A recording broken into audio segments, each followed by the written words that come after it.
A hotel room. A man lay unconscious in the tub. Suddenly, his eyes opened. There was blood on his forehead, and a strange injection-like device lay on the floor. He staggered to the mirror and stopped. He couldn't even remember his own face, as if his entire memory had been erased. He put on the clothes kept there and left the bathroom. He opened the wardrobe. Inside was a suitcase with the initials KH. Inside the suitcase were some clothes and a postcard with a picture of a place called Shell Beach. Seeing it, a memory suddenly flashed through his mind. A childhood memory of playing on Shell Beach. Just then, the phone rang. The man snapped out of his thoughts and picked up the receiver. On the other end was a doctor. His voice was slow and serious. He said, "You're in a dilemma, aren't you? And you're scared too. Now listen to me carefully. I want to help you. An experiment was being conducted on you, but something went wrong. All your memories have been erased." Hearing this, the man became restless. He asked, "What do you mean? And who am I?" The doctor said, "Now is not the time to explain. Some people are very dangerous. They are looking for you to destroy you forever. Get out of there immediately." As they were talking, the man saw something that made him freeze. Leaving the phone, he walked toward the bed. Right next to the bed lay a corpse, the body of a woman whose skin had been cut with a sharp object, creating strange circular spiral marks. It looked as if she had been killed as part of some religious or ritual practice. A blood-stained knife lay near the body. The man trembled in fear. Without a moment's delay, he grabbed his suitcase and ran outside. As soon as he left the room, 3 tall, broad men dressed in strange clothes came out of the elevator and started walking toward the same room. Their white faces looked like ghosts. Seeing them approach, the man rushed down the stairs. It was exactly 12 o'clock at night. Then he saw a woman sleeping inside a phone booth, holding her phone. He found it strange. When he opened the door, the woman collapsed, as if she hadn't been asleep but unconscious. As he moved forward, he noticed all the hotel guests and staff lying there, unconscious. But leaving them behind, he kept running away. Just then, someone called out to him, "Mr. John Murdock, please wait." The man looked back.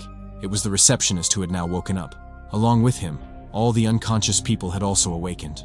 The woman lying on the floor then got up and walked away as if nothing had happened. Although the man ignored it, he now knew his name was John Murdock. The receptionist continued, "Mr. Murdock, I got a call from the Automat restaurant.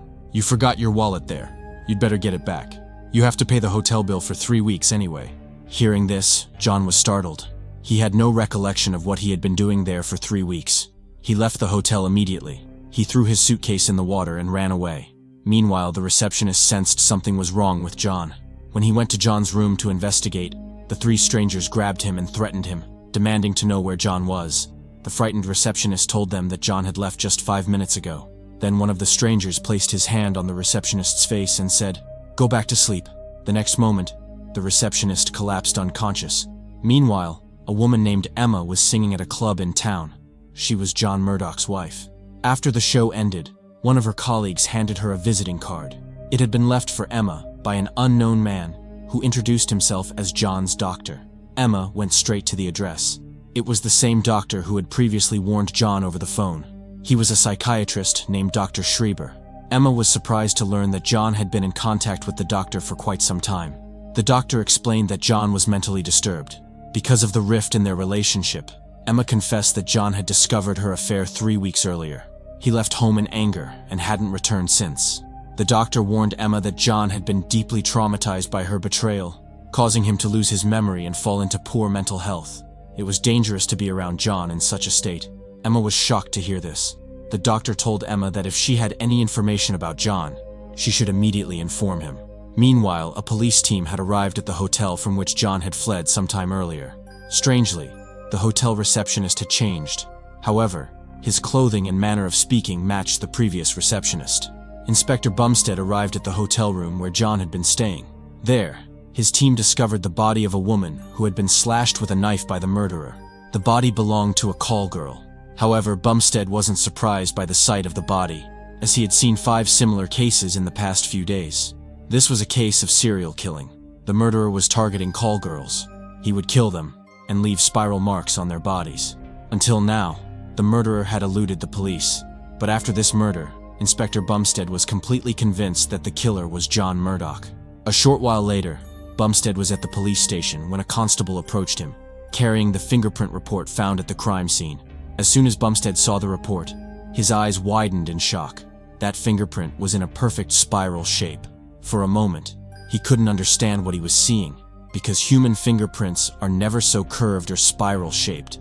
This wasn't normal, and perhaps not even human. Meanwhile, John was sitting alone on the roadside.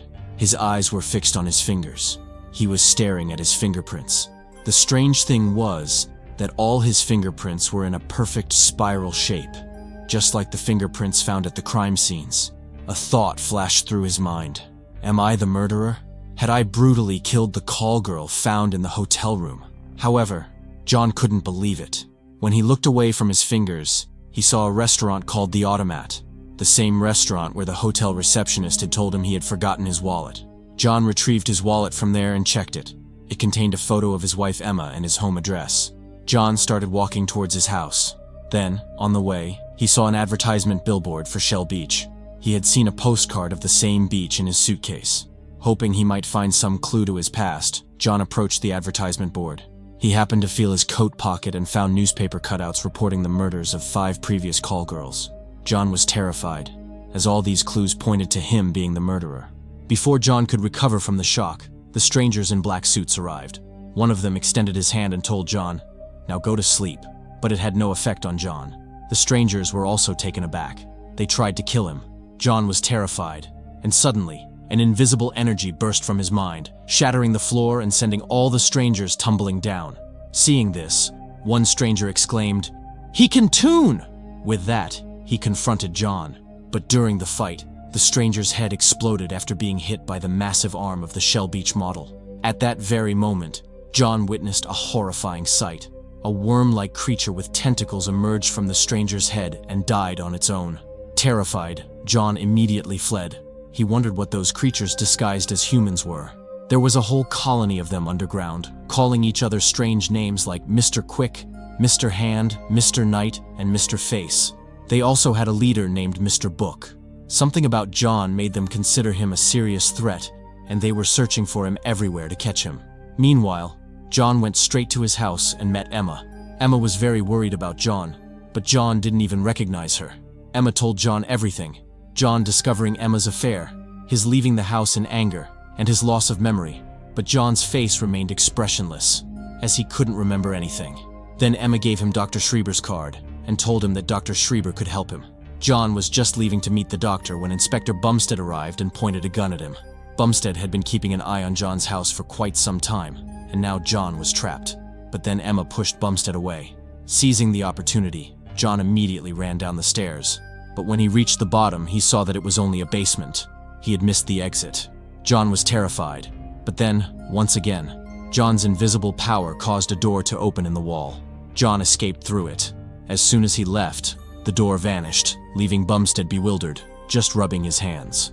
John was on his way to the doctor's office in a taxi. He saw a picture of Shell Beach with the taxi driver.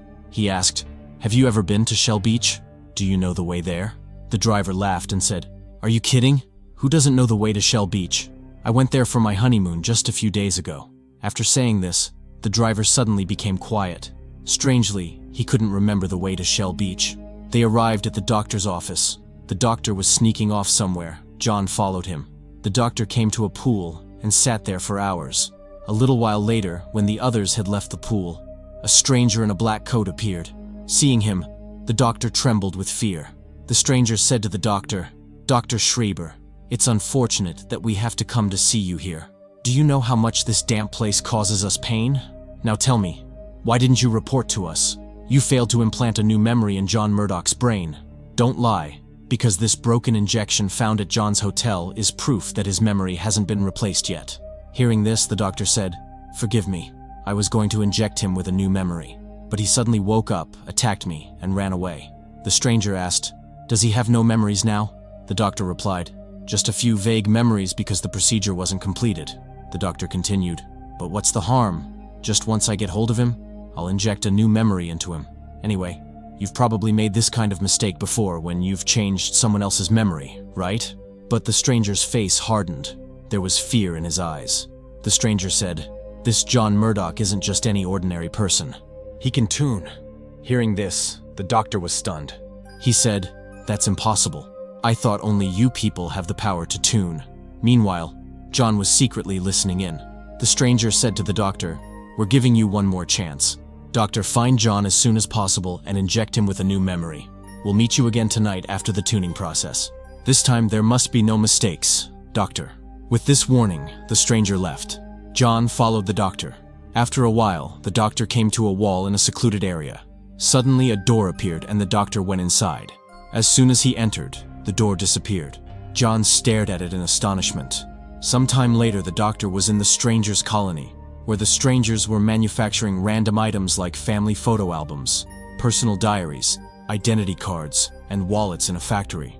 The doctor was preparing some injections in a lab. He was mixing old memories into an injection like the components of a medicine. These memories were packed like liquid substances into separate vials. Such memories included memories of a great lover, stories of triumph, a brief childhood tragedy, and a family tragedy. All these memories were stored in separate vials. The strangers possessed such advanced chemistry that even the doctor was amazed by it. The doctor's job was to combine these different memories and prepare injections. He prepared numerous injections of memories in this way. Meanwhile, in a small house in the city, a poor couple was discussing their problems over dinner. The man had lost his job, so they were worried about how they would run the household and raise their children. Just then, the clock struck 12 a.m. As soon as the clock struck 12, the entire city seemed to stop, along with the hands of the clock. Cars, buses, trains all stopped, and everyone fell asleep wherever they were, even that poor couple. But there was only one person who didn't sleep. It was John Murdock. John couldn't believe his eyes. He tried to wake people up, but they were all motionless, as if they were lifeless. This was all the work of the strangers. Their leader, Mr. Book, stood in front of a large clock, the time frozen at 12 o'clock. Then Mr. Book told his fellow strangers, "Begin the tuning process." Hearing this, all the strangers looked at a giant circular machine and started making strange noises. At that very moment, something terrible happened. The entire city began to change. Where there had once been a road, a skyscraper was built. Small houses turned into tall buildings. More floors were added to many buildings. In many places, new towers and water tanks suddenly emerged from the ground. In this way, the entire city was transformed. All of this was happening right before John's eyes. John was stunned. Just then, John saw a door appear in the wall once again. From that door, the doctor and a group of strangers emerged. They were carrying an unconscious man. They placed him in a barber shop and posed him as if he had been getting a haircut for a long time. Then, the doctor injected the man's forehead with memories, meaning old memories. In this way, they continued transferring people from one place to another, changing their lives and injecting memories into their minds. Finally, they reached the home of the couple who were suffering from poverty. They dressed the man, woman, and their children in new clothes. Then, the doctor injected new memories on everyone's foreheads, and the strangers transformed their small house into a large bungalow. After this, the doctor began to leave, but then John appeared before him. The doctor was terrified at the sight of John. Angrily, John asked the doctor, "What's going on, doctor? Who are these men in black? And why are they doing all this? And why did you erase my memory? Answer me!" As John shouted, an invisible force burst from his forehead, throwing the doctor back. The doctor was shocked. He said, "I can't believe it, John. You really have their powers. They call this power tuning. This is how they transform the city. What's amazing is that you're more powerful than them, because they can only use this power together. But you're the only one who can tune alone. John, come with me. I'll teach you how to control these powers, and together, we'll free this city from them." But just then, John saw the strangers approaching and fled.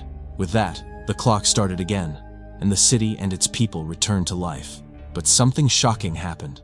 The man the strangers had brought to the barber shop didn't seem surprised to find himself there. He behaved as if he had willingly come for a haircut. The couple also started behaving as if they had always been rich. Even their mannerisms had become aristocratic. Meanwhile, Mr. Book, the leader of the strangers, was planning to transform the city again tonight. A stranger said, "Mr. Book, John Murdock's powers are hindering our work. We must do something about him." Just then, a stranger named Mr. Hand arrived with the doctor. He said, "If John has our powers, we also have his memory. The memory we were going to implant in his brain. But now we will transfer his memory into us and connect with John's mind. We will see the memories of every place he has been. By following those memories, we will find him. Mr. Hand instructed the doctor to begin the process. The doctor strapped him to a ring-like device and injected John's memories into his brain. Then a terrifying memory flashed. A memory of John brutally killing call girls. So, was John really the serial killer? Or was the truth something else? Now Mr. Hand's mind was connected to John's. Meanwhile, John was on the run from both the police and the strangers. During this time, he was reading the Shell Beach postcard. It read, "Johnny, I found this postcard among your mother's old things. Seeing it must bring back some old memories, right? Come meet me when you're free. Give my love to Emma." Carl. John couldn't figure out who this Carl was. Then he looked closely at the picture of Shell Beach on the postcard. There was a label that read, K. Harris and Company, Fisheries, meaning Carl Harris. At that moment, John remembered his suitcase. That suitcase also had the initials KH. John realized he might find a clue from Carl Harris. He looked up Carl Harris's address in a telephone directory, Avenue C. He asked a nearby magazine vendor for directions to Avenue C. Then John realized that this magazine vendor was the same receptionist from the hotel where John had awakened. His face was the same, but his identity was completely different. John said to him, "Hey you, when did you start working here?" The man said, "Are you crazy? I've been working here for the last 25 years. The meaning was clear. The strangers had also altered his memories. They could completely change not only a person's memories, but also their identity. It seemed as if they had always lived as the person they were made to be. John was slowly beginning to understand all this. John left the place and wandered around until he finally reached Avenue C. When he met Carl Harris, Carl was happy to see John and told him that he was John's uncle. But John didn't recognize Carl at all. Then Carl showed John his childhood photos. He explained that John's old home was at Shell Beach. He lived there with his parents. But one day, their house caught fire. His parents died in that accident. Carl saved John and raised him. John was surprised to hear this, because he had no memory of such a childhood or such an incident. Meanwhile, John asked Carl, "If I'm not mistaken, you had a fishing company on Shell Beach, right? So, can you tell me the way to Shell Beach?" But that was strange. Carl had lived his whole life on Shell Beach, yet he couldn't remember how to get there. John continued looking at the photographs. Then he noticed something in one of them. Seeing it, John said, "That little boy can't be me." He saw that the little boy in the picture had a badly burned hand. John said, "If my hand was burned so badly as a child, the mark should still be on my hand. But look." John showed Carl his hand. There was no such mark. John realized that the past Carl had told him was a lie. Neither Carl was his uncle, nor was Emma his wife. In reality, the strangers were trying to alter John's memories and identity. Just as they had made a poor couple rich, they were trying to turn John into a murderer. The name John Murdock wasn't even his real identity. It was the identity the strangers were going to give him. Also, the strangers had changed Emma and Carl's memories, making them believe they were John's relatives. Emma and Carl were actually someone else. The doctor working with the strangers had erased John's real memories, but somehow failed to implant new ones into his mind. That's why John couldn't remember his past at all. But why were the strangers doing this? Why were they making the poor rich? Why were they switching one person's identity with another's? This was still a big question for John, and only the doctor could answer it. John immediately left Carl's house, but unfortunately, he was caught by Inspector Bumstead. Bumstead arrested him and brought him to the police station. Bumstead still believed John was a serial killer, all because of the strangers. The strangers had also planted fake memories in the minds of Bumstead and the other policemen, making them believe that a serial killer had murdered 5 call girls in the past few days, and that the police had been working on this case for a long time, but none of it had happened. These memories were implanted just 2 days earlier, but Bumstead and the others felt like the investigation had been going on for weeks. Not only that, but the strangers had placed a call girl's body in John's hotel room, so that he would be blamed for her murder. John tried hard to convince Bumstead, but Bumstead wouldn't believe him. Then John asked a question that shocked Bumstead. John asked, "Have you ever been to Shell Beach?" Bumstead smiled and said, "Are you joking? Who doesn't know the way to Shell Beach?" John said to him, "Then tell me the way to Shell Beach." Bumstead replied, "To get to Shell Beach, you just go from here." But Bumstead got stuck there too. John said, "I knew you wouldn't remember anything either." "Okay, forget that. You must know the last thing you did during the day. I'm not talking about childhood memories. You must remember something from yesterday or last week when you did something in the sunlight." Bumstead tried hard to think. John said, "I knew you've never seen sunlight either, because there is no sunlight in this place. I've been awake for hours.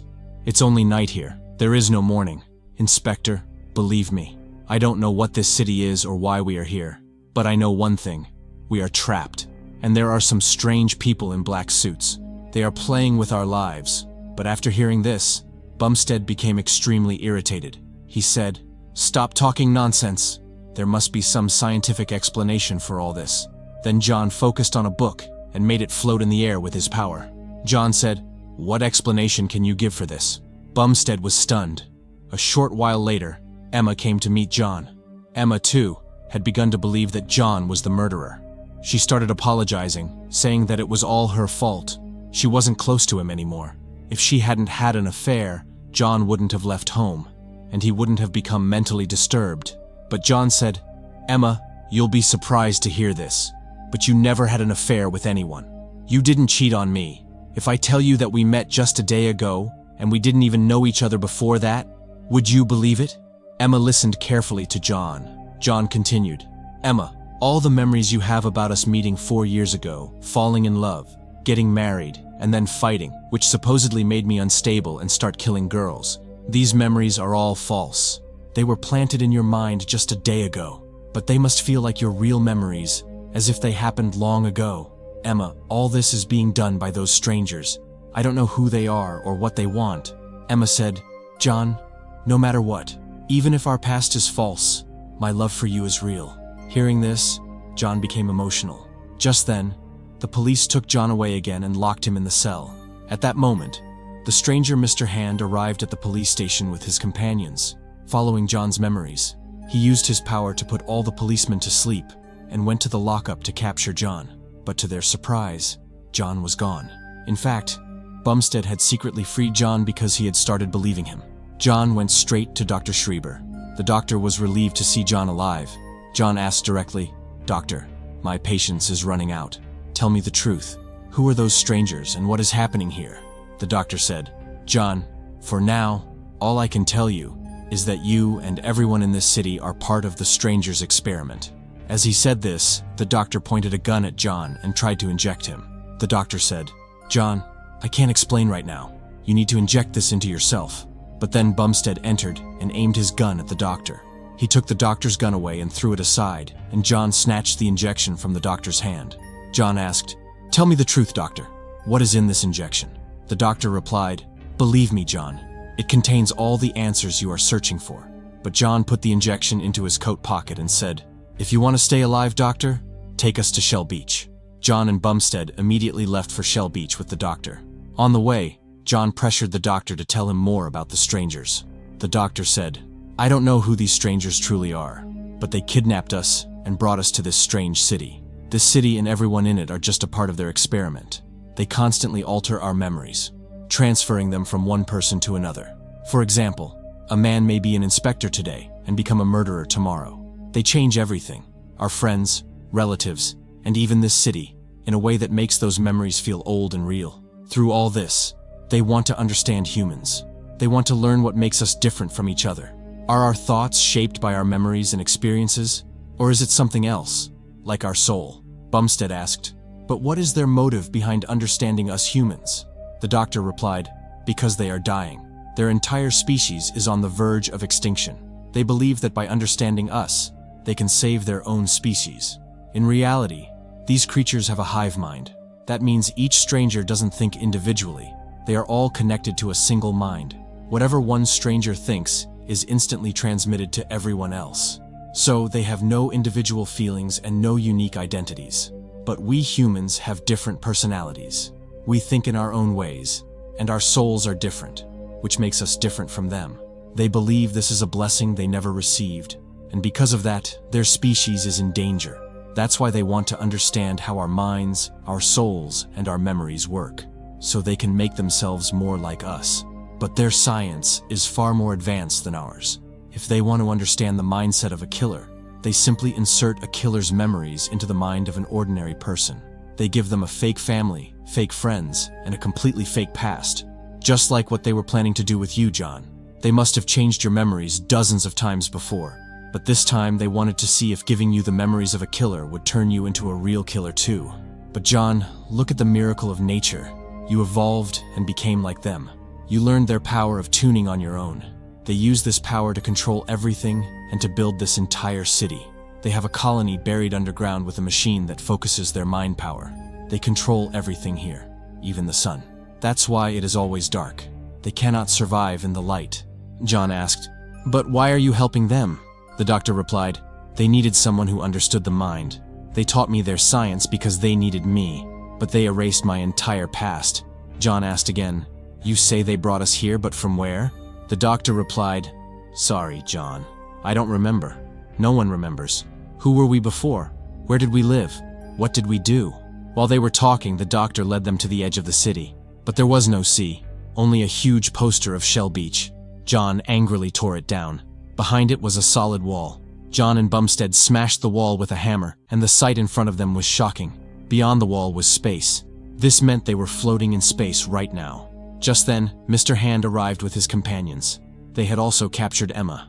As soon as Bumstead saw them, he opened fire. A stranger rushed forward to grab his gun, and in the struggle, they both fell off the edge. When they went past the wall, they hit a transparent barrier and died as they were thrown into open space.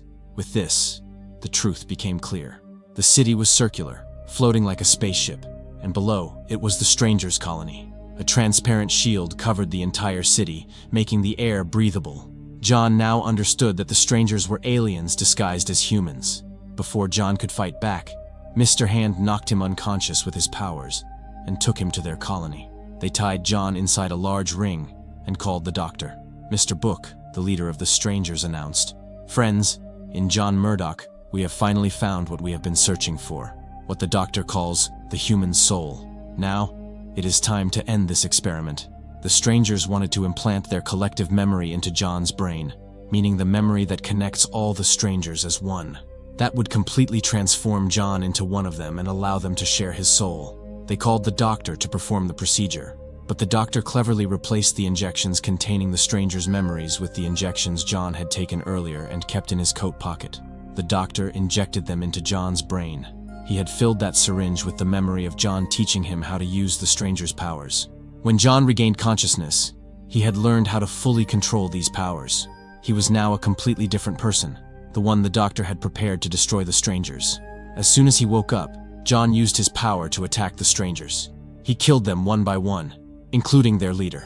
Now John possessed all the powers of the strangers, and he could control their machines and shape the city however he wanted. Using his powers, John created an ocean around the city, just like the Shell Beach he had in his memories. He also turned the city toward the sun, allowing it to see daylight for the very first time. Now John has made the city his own world, where he will live happily ever after with Emma. Thus, evil is destroyed and good finally triumphs. Friends, the story of this film is based on a philosophical theory called Last Thursdayism. This theory is as interesting as it is terrifying, suggesting that the entire world may have been created just last Thursday. Sounds strange, doesn't it? But imagine if this Earth, this universe, fossils, history books, war records, everything in our history, weren't billions of years old but were all created last Thursday. And all our memories were implanted so perfectly that everything feels old. It's terrifying, isn't it? But this is Last Thursdayism, a theory so frightening that, if proven true, it could shake the very foundation of human civilization. In the film, John awakened during the process, which helped him discover the truth. But if this were really happening in our world, how would we recognize the truth? This question is so scary that it's better not to know. So let's end this story here, and see you next time with another fascinating film story. Friends, if you liked this video and got lost in the story while watching, please subscribe to support us, so we can keep bringing you more videos like this. Thanks for watching.